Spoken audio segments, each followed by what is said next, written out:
पाहताय महाराष्ट्रातील सर्वात जलद news network Maharashtra police news 24।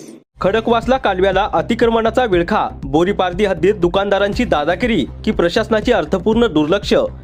शासनाकडून जमिनीचा मोबदला उकळायचा आणि पुन्हा त्याच जागेवर डल्ला मारायचा असा दुहेरी फायदा घेण्याचा प्रकार केडगाव चौफुला रस्त्यावरील बोरीपारधी हद्दीत उघडकीस आलाय।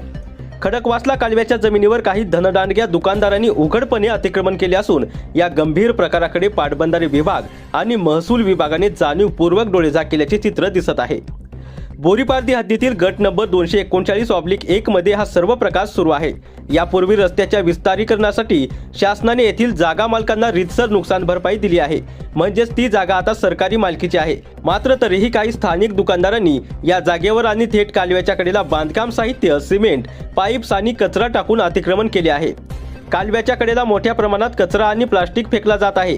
यामुळे पाण्याचा नैसर्गिक प्रवाह तर बाधित होतच आहे, पण त्यासोबतच हजारो शेतकऱ्यांच्या शेतीला वापरल्या जाणाऱ्या खडकवासला कालव्याच्या शुद्ध पाण्याला प्रदूषणाचा विळखा बसत आहे। कालव्याच्या भिंतींना तडे जातील अशा पद्धतीने तिथे भरावा टाकला जात आहे। रस्त्यावर उघडपणे हे अतिक्रमण सुरू असताना संबंधित विभागाचे अधिकारी झोपेचे सोंग का घेत आहेत असा सवाल स्थानिक नागरिक विचारत आहेत। जागा मालकांनी आधीच पैसे उकळलेले असताना पुन्हा त्याच जागेवर अतिक्रमण करण्याची हिंमत त्यांना मिळतेच कशी? यामागे प्रशासकीय अधिकाऱ्यांची अर्थपूर्ण साठलोट तर नाही ना, अशी शंका आता व्यक्त केली जात आहे। आता तरी प्रशासन जागे होणार का की एखादी मोठी दुर्घटना घडल्यानंतरच हे अतिक्रमण हटवले जाणार, याकडे संपूर्ण तालुक्याचे लक्ष लागले आहे। महाराष्ट्र पोलीस न्यूज 24 साठी दौंड प्रतिनिधी नेताजी खराडे।